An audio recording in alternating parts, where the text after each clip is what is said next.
Hello friends, இன்றைக்கு ஸ்ரீ ஆண்டாள் நாச்சியாரின் திருப்பாவை பாசுரத்தில் மார்கழி 26ஆம் நாள் பாடல் பற்றி பார்க்கலாம்.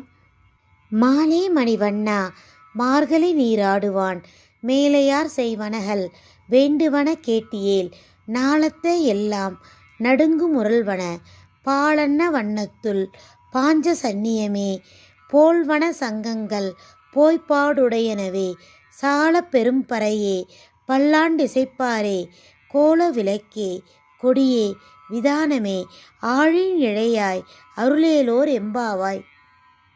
கிருஷ்ணர் பஞ்சசன் என்ற அசுரனை கொன்று அவனை சங்காக மாற்றி தனது கையில் வைத்து கொண்டார்.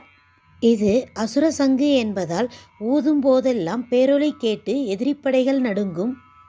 இந்த பாடலில் திருமாலிடம் நோன்பை நிறைவேற்றுவதற்குரிய இடத்தை அளித்து அருள வேணும் என கேட்கிறார்கள்.